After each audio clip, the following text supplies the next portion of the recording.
Good afternoon, and thank you for joining us for our weekly update.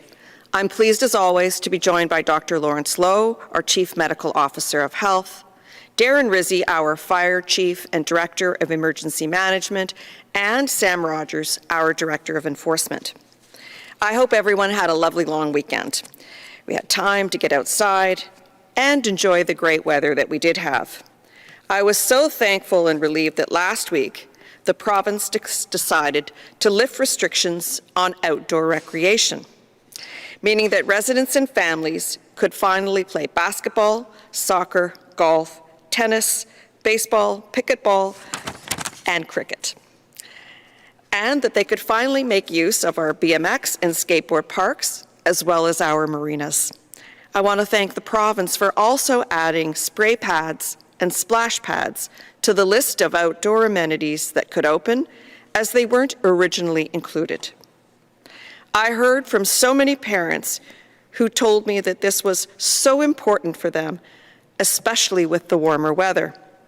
The reality is that not everyone has a backyard where their children can cool off by running through the sprinkler. Many of our residents also don't have air conditioning. So this was a real equity issue for me, and along with the other mayors in the province. I strongly advocated for our spray pads and splash pads to open.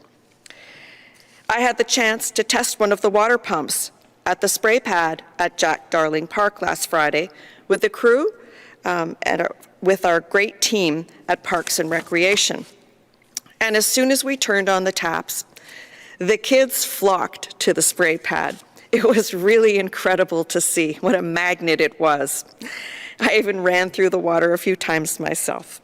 Adults, families, and children needed this. So thank you, Premier. Thank you sincerely to the province for allowing us to open up many of the outdoor recreational amenities. On the vaccine front, we've reached an incredible milestone here in the region of Peel. More than 1 million people have now received their first dose of the vaccine. That's close to 70% of our adult population, 18 plus. And we're on track to reaching our target of getting one dose to at least 75% of our adult population by the end of this month. That is absolutely fantastic news. We're out at this point now because of the incredible work being done by Peel Public Health, Trillium Health Partners, William Osler, and all of our community and business partners. Thank you. Thank you very much. Thank you to the doctors, the nurses, the paramedics, the firefighters, and to all of our volunteers for putting in such long hours to get people vaccinated and to protect our community. And of course, thank you to the 1 million people from across Peel Region who got their vaccine. The lower case counts we're seeing and the gradual reopenings are in large part because of you, because you got the jab. If you hadn't been vaccinated yet, please do so as soon as you can. The easiest way to book is peelregion.ca/COVID-19 vaccine. We have gained huge momentum and we can't take our foot off the gas now. Our aggressive vaccine strategy has seen our case counts plummet rapidly over the past few weeks. Peel Region is now averaging 177 cases per 100,000, and that's down from 232 cases per 100,000 a week ago. Mississauga is averaging 147 cases per 100,000, and that's down from 171 from a week ago. Our R factor, which tells you how many people a COVID-positive individual will infect in our community, is now well below 1. This means the threat of exponential growth is subsiding. And while our hospitals are continuing to see lots of COVID patients, the situation continues to stabilize. In Mississauga, Trillium is dealing with 90 COVID patients, 20 patients in the ICU, and another 56 suspected COVID cases. The situation is very similar in Brampton at William Osler Hospital with 81 COVID hospitalizations, 18 patients in the ICU, and another 54 suspected cases. And Dr. Lowe reported yesterday that not a single one of our long-term care homes in Peel is currently in outbreak. That is incredible news and another milestone, and it shows just how effective the vaccine is. This is real and significant momentum, folks. The truth is that the province has really stepped up for the region of Peel through their hotspot strategy. For the first 2 weeks of May, hotspots like Peel and Toronto received 50% of the province's vaccines. It meant that we could open up vaccines to everyone 18 plus and begin offering it to youth 12 to 17. It meant that we could get so many of our essential workers vaccinated. These are our residents who continue to go to our factories, warehouses, and food processing and packaging facilities every single day to produce the products that we all need. The hotspot strategy meant we could offer more pop-up and more workplace clinics to help reach our more vulnerable residents and those least likely to get vaccinated at one of our mass vaccination centres. The region of Peel and the City of Toronto have been driving the third wave of the virus, and the hotspot strategy has been critical in controlling the virus here in the GTA and also right across the province. The province has now scaled back vaccines to Peel for the rest of the month of May and into June. This means that vaccination clinics in Peel will be adjusting their capacities to meet the new allocation and will turn their focus to getting first doses towards our most vulnerable residents, which will mean a continued commitment to focusing on community outreach, mobile, and primary care clinics. But I want to be very clear. We're still in a very good position, and we will hit our 75% first dose coverage before we hit the end of the month. And I understand why the province has shifted its approach. The reality is that other regions across Ontario have been receiving fewer vaccines over the previous few weeks in order to accommodate us and send their allotment here to Peel and Toronto. But I firmly believe that we cannot lose the momentum that we have built up. I'm hoping and strongly encouraging the province to again prioritize hotspot regions in future allocations in the coming weeks and months, especially as we look towards second doses. Without prioritizing vaccines where cases are the highest, all of Ontario remains at risk. Peel continues to have 23% of all COVID cases in Ontario, yet we're only 10.7% of Ontario's population. Ontario's Science Advisory Table has advised that hotspots need to continue being prioritized for second doses. And while I firmly believe a hotspot strategy is the most effective approach, future allocations need to be at least 10.7% of provincial supply, which would be allocated based on our population. I'm also encouraging the province to provide more clarity on what the plan is for our second doses. More information is needed on whether timelines will be accelerated so Peel Public Health and our hospital partners can properly plan for the anticipated capacity going forward. Confirming second dose arrangements is particularly important for our seniors, and my office has heard from so many that are anxious because of the uncertainty. Allowing local control over eligibility criteria will also be critical in a second dose strategy. Giving Peel Public Health the ability to look at local supply and demand will make decisions based on the realities on the ground. And we've made huge progress, but the job isn't finished yet. This incredible progress, however, means we can now start preparing for a cautious and safe reopening. I was very encouraged that last week the province released its three-step framework for the reopening of Ontario.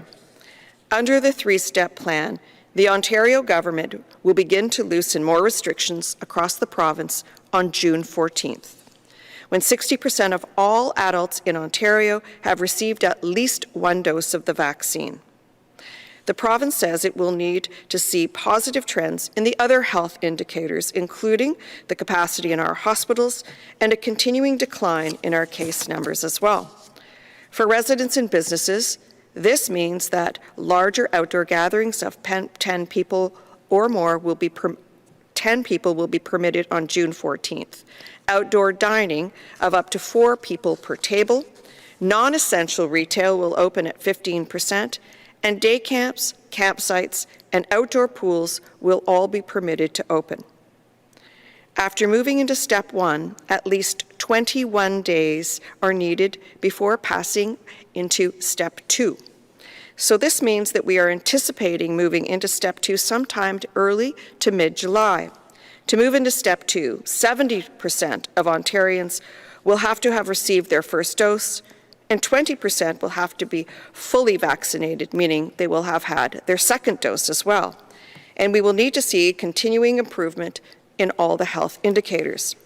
At this step, we will see the further loosening of restrictions, including small indoor gatherings of up to 5 people and the opening of personal care services.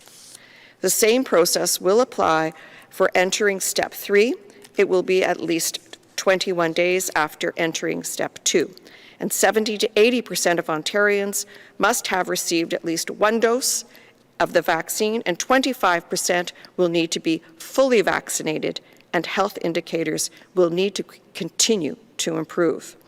This is when we will see indoor dining, larger indoor and outdoor gatherings, and indoor sports and recreation. I had asked for clarity on a reopening plan, and I thank the province for delivering one. I know some of you think the plan is moving too slowly, especially for our businesses, which have suffered greatly from the extended lockdown. But I support this cautious reopening as it gives us more time to vaccinate more people, ensuring we don't see a 4th wave of the virus. Our community has sacrificed so much, and we cannot afford to see businesses reopen and then having to close again because of a spike in cases. The province needs to provide ample notice of when we will move into the subsequent steps to allow residents and businesses to plan accordingly. Businesses in particular need this information to purchase their inventory and recall their staff. Mississauga, we are close. We are very close. We are close to hitting our vaccination targets. We're close to finally seeing the reopenings that we have all been waiting for. And I'm confident that if we all continue following the advice of public health, and that we all go out and get our first and second doses as soon as we are eligible, we will all have a great summer and early fall. By fall, things should be close to returning back to normal. For now, please stay healthy and stay safe, Mississauga. And now, I'd like to invite Dr. Lawrence Loh up to the podium to provide his update. Dr. Loh?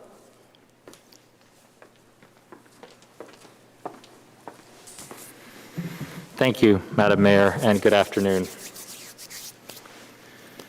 I'd like to start my remarks by acknowledging that it is Paramedic Services Week and thanking our frontline paramedics for their service throughout the COVID-19 pandemic. I'd also like to start in thinking around frontline workers with a request to our community to continue to be kind and compassionate to our public health staff and our healthcare workers who are on the front lines. I know that many people are tired of the pandemic, but that's no excuse for incivility or abuse of staff. We really encourage you to remain kind and compassionate as we work to get through this final difficult stretch together. Mississauga's weekly incidence rate for COVID-19 currently sits at 147.2 per 100,000, with a test positivity of 10.4%. We continue to see improvement in transmission levels and hospital admissions, but our hospitals still are contending with many sick COVID-19 patients admitted. The cautious reopening proposed by the provincial government last week thus remains critical to ensuring that we continue to move forward and do not see a resurgence.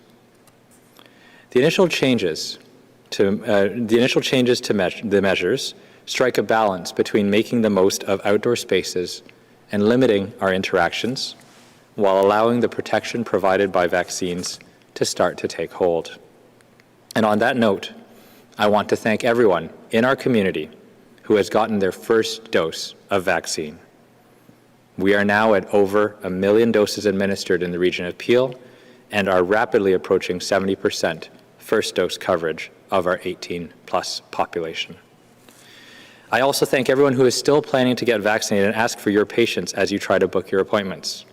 Our website will continue to provide information around where appointments can be booked, and the provincial booking system will allow you to book at anywhere in Ontario. With the expiration of the provincial hotspot strategy, Peel is adjusting our clinic capacity to support the province's return to a per capita strategy that will allow the rest of Ontario to push forward and also reach provincial targets. As we approach 75% first dose coverage in Peel, I am thankful that the province's hotspot strategy has allowed our hard-hit community to access the protection more quickly to protect our residents and also the entire province. I'm also hopeful that any second dose strategy will begin quickly and will continue to account for a need to be flexible in allocations to prioritize hotspot communities such as Peel, where our capacity has already been developed and where reaching 2-dose protection more widely will allow us to reopen with confidence and leave behind for good the measures that have been in place in some form or another since fall of last year. But I want to remind people that getting the vaccine, any vaccine available, is your own and our collective path forward to support reopening. Even if you've had COVID previously, even if you're young and healthy, even if you're sticking to all the precautions, waiting leaves you vulnerable and leaves any infection with COVID potentially up to chance. I encourage you to take whatever vaccine comes available to you and help us draw this acute phase to a conclusion. My colleagues that are vaccinating in our clinics tell me that they are now seeing more picking and choosing between the 2 vaccines on offer. Notably, some people are actually walking away from booked appointments without protection because they discover that Moderna is being provided on that day. So I've decided it's time for me to share my vaccine story. I received Moderna, proudly so, though I would have been fine with any of the products on offer. But I was excited to receive Moderna because I now share a vaccine story with the likes of Dr. Tony Fauci and the unrivaled Dolly Parton. I am now enjoying the protective benefits of an excellent vaccine, only a sore arm to speak of, for just a couple days after my shot.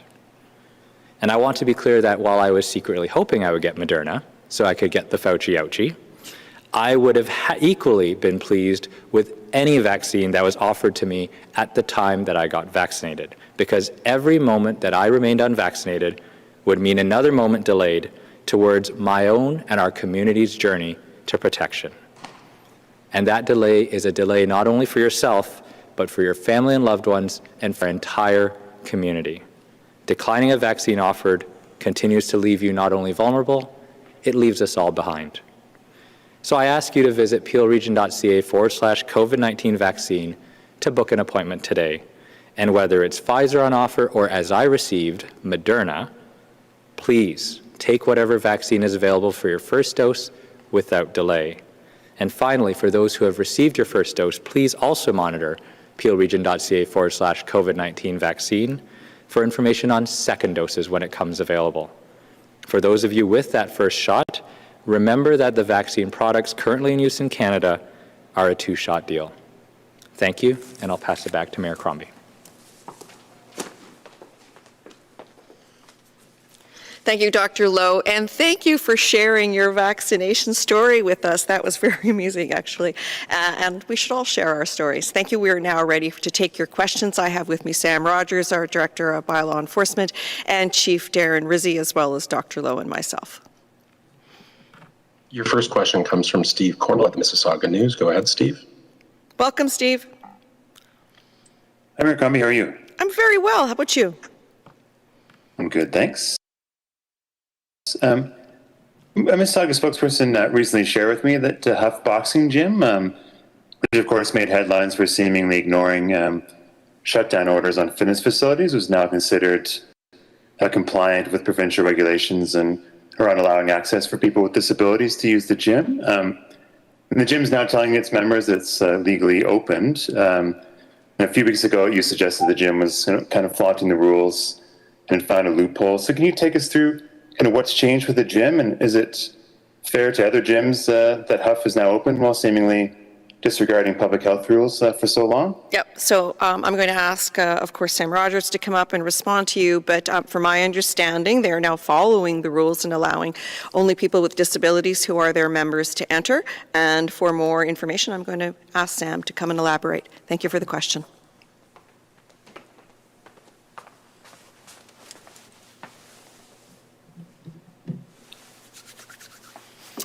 Thanks very much, Mayor Crombie. Good afternoon, Steve. Yes, that is correct. I can confirm that Huff Gym is now considered compliant with all provincial regulations. Last week, they finally opened their doors and allowed inspection officers, both from my team and Peel Public Health, to enter and conduct inspections. I can tell you at the time of the 2 inspections we conducted, there weren't any individuals actively training at the time. But given the fact that they didn't obstruct our inspection, so they opened the door and allowed us to go in, and there was no activity going on, they were compliant on the day. With regards to all persons, who are using the facilities, claiming disabilities under the AODA as per the regulations, that piece is ongoing. We're aware of many other gyms, not just in the city of Mississauga, but provincially, that are claiming this status. Whether or not that's fair or not is not for me to say, quite frankly. When you get into disabilities, there are many, many, many that are invisible, and that is not our role to verify that. Some have characterized it as a perceived loophole. We do believe there are some opportunities to tighten up the regulations and the language within the law, and we are working alongside Peel Public Health through to the province, through the Solicitor General's office, to have those ongoing conversations about where it might be appropriate to tighten up the language. But for all intents and purposes right now, Huff Gym is compliant with the regulations. I'll hand it back over to Mayor Crombie. Thanks. And my follow-up is actually for Dr. Lowe. Yep, Dr. Lowe. Thanks, Steve. Go ahead. Dr. Lowe, I was just looking at the Peel Health's vaccination data today, and it looks like those 18 to 24 have been getting vaccinated at higher rates than kind of any other age group under 50, and those 25 to 29 are also getting vaccinated at a fairly high rate compared to other age groups under 50. Why do you think Peel residents under 30 seem to be getting vaccinated at high rates compared to some of their older counterparts? Pretty simple answer, Steve. We started with the priorities for the older counterparts. So we're now at 75% of our 50 plus covered, almost 70 to 80% in most of those age groups, except for the 80 plus, which is at approximately 70%. If you actually look at those bars, you have to add the 59 plus the 9, so it comes up to about 68%. But naturally, those groups have reached saturation, and the most recent groups, which have been opened, as you know, are the groups that you've described, 18 through 40. So it's not surprising that they're the ones that are unvaccinated and really taking the opportunity to access their first dose. But it is a good thing and a reminder that regardless of how old you are, if you haven't had the chance to get your first dose at this point in time, really encourage you to make your appointment, peelregion.ca/COVID-19 vaccine. Thanks for the question, Steve. Next question, please. Your next question comes from Steve Picard at Mississauga. Go ahead, Steve. Welcome, Steve. Hi. No, Ashley Hi, today. how are you? I'm so well. Welcome. The question is further to the Huff Gym. Are the charges, the outstanding charges, still stand, and are other gyms being investigated at this point? Yep, we're going to let Sam come up and respond to you, but I believe it is the Ontario court that will assess the fines and the charges. Okay, Sam, over to you. Hi, good afternoon. Yes, that's correct. None of the previous charges, so there were 6 Part 3 charges that were laid against Huff Gym. The first appearance date is, it's in June off the top of my head. I want to say June 14th is their first appearance date to respond to those charges. I believe that answers your question. Yes. Great.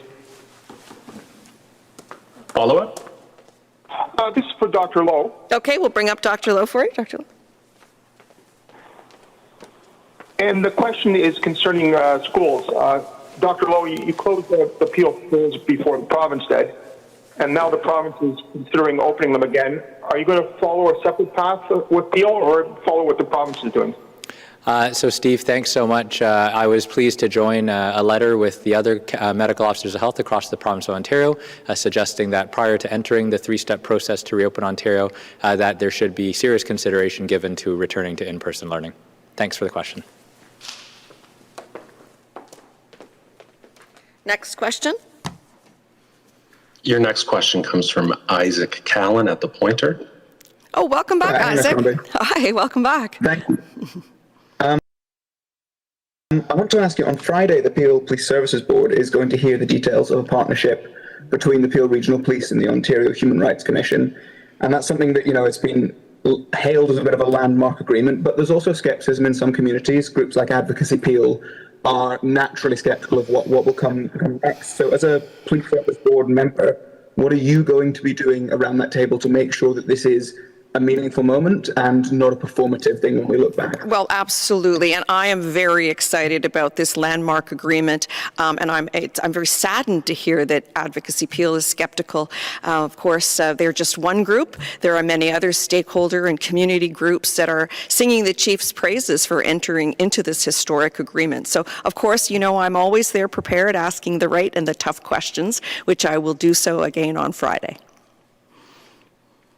Follow-up, Isaac? Perfect. Yeah, I also want to ask you, about the Black community engagement sessions. Yeah. I know there's another one this week.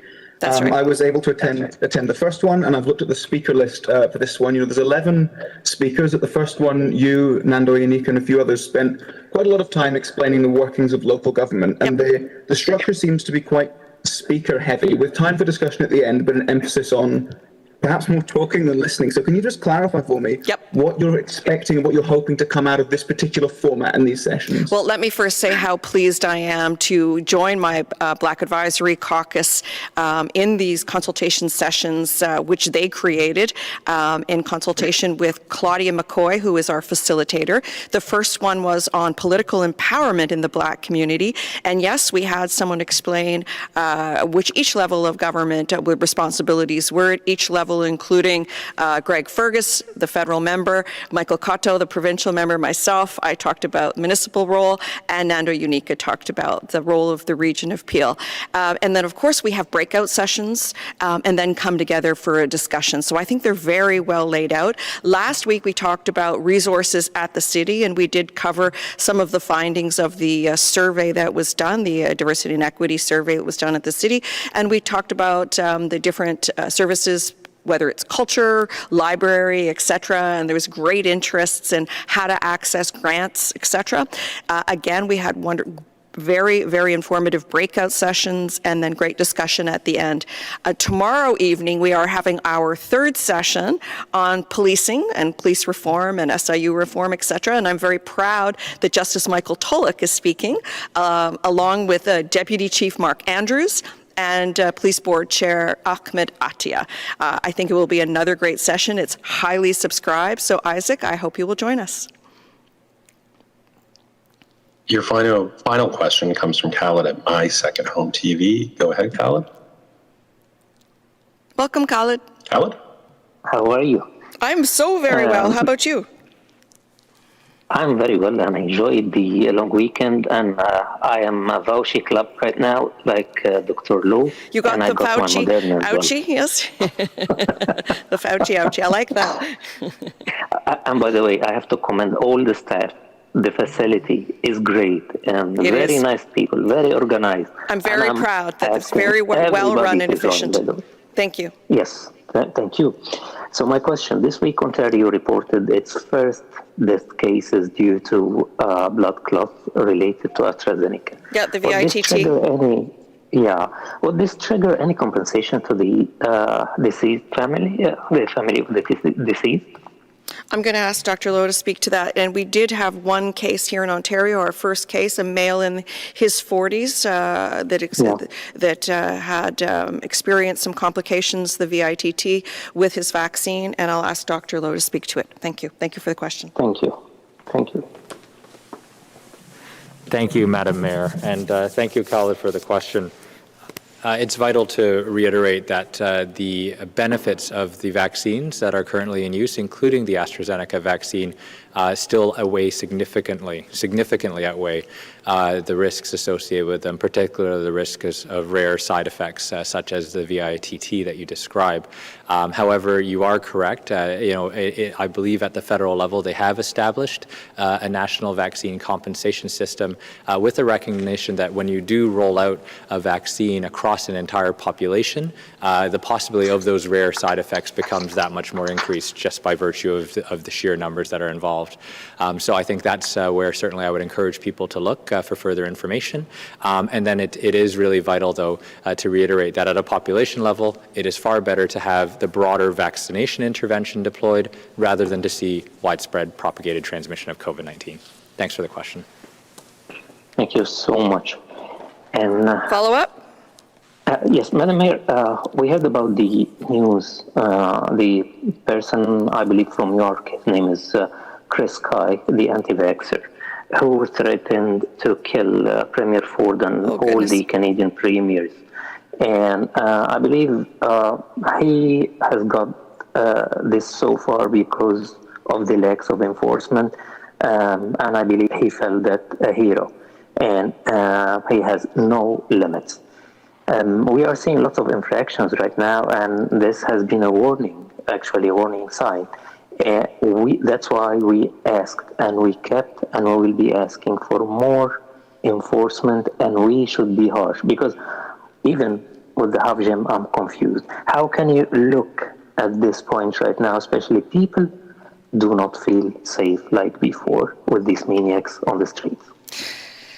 Well, I agree there has been some dissent, and dissent, of course, when it's healthy is very permissible. And why don't I ask Sam to come and speak to dissent that has arisen and if the limits have been pushed too far from a security standpoint. So Sam Rogers will come and speak to any security threats that have been made against any of the officials here in the city or across the province, if you're aware of any.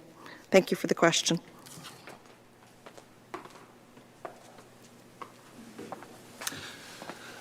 Hi, Khaled. Listen, before I get into initial comments, could you just clarify the question? I want to make sure that I'm answering your concerns accurately.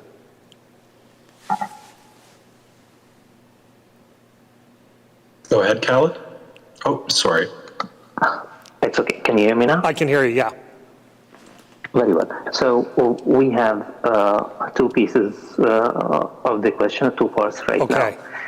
Why there is that lack of enforcement, and because limits have been pushed really so far right now. You've seen littering everywhere, especially over the weekend, and people, if they feel that they are safe, no punishment, no penalties, they will do whatever. Besides, what has changed? This is the other part. From the half gym now, how it was not compliant and now it is compliant. Understood.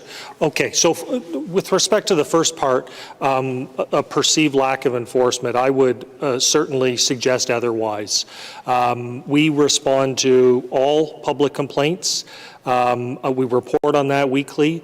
I think my team and our security services team and Peel Regional Police for that matter, and health public inspectors, I think do an excellent job applying their discretion on the ground. Context is everything when you talk about COVID enforcement, bylaw enforcement, law enforcement. And it is about balance, like you said. We don't want the public to feel on one end so threatened by enforcement and being ticketed that they'll never leave their homes for exercise, and on the other end, we don't want to feel that there's no deterrent or a penalty for violating the rules. And it's a constant shift in balance as the regulators regulations and the laws change, I think our teams do a very good job, and I don't think there is a lack of enforcement. With respect to the Huff Gym question, what has changed? To put it in simple terms, what's changed is that they've opened their doors and have allowed us to do our job, which is inspect and ensure that compliance with the regulations is happening. They did not do that at the outset. They locked their doors. They basically had a sit-in protest. They created health and safety concerns for our officers, for Peel Regional Police. They have since dialed back that piece. They've opened the doors. We're now able to enter, and that is what has changed at Huff Gym. Thanks, Mayor. Thank you, Sam, and thank you, Chief Rizzi, and thank you, Dr. Lowe. That is the end of our questions, but if I may, I have a very important announcement to make. I'd like to congratulate someone on a very large appointment. Premier Ford has named a new secretary of his cabinet, and I would like to congratulate the CEO of Trillium Health Partners, Michelle D'Emmanuel, who will be leading the Ontario Public Service. She will be the Secretary of the Cabinet and Clerk of the Executive Council effective June 20th. I want to also thank and congratulate Stephen Davidson, who has been in that position since February of 2019, and Michelle is set to take over on June 20th. So congratulations on your secondment as Clerk of the Cabinet to Michelle D'Emmanuel, CEO of Trillium Health Partners. Thank you, and thank you for joining us today.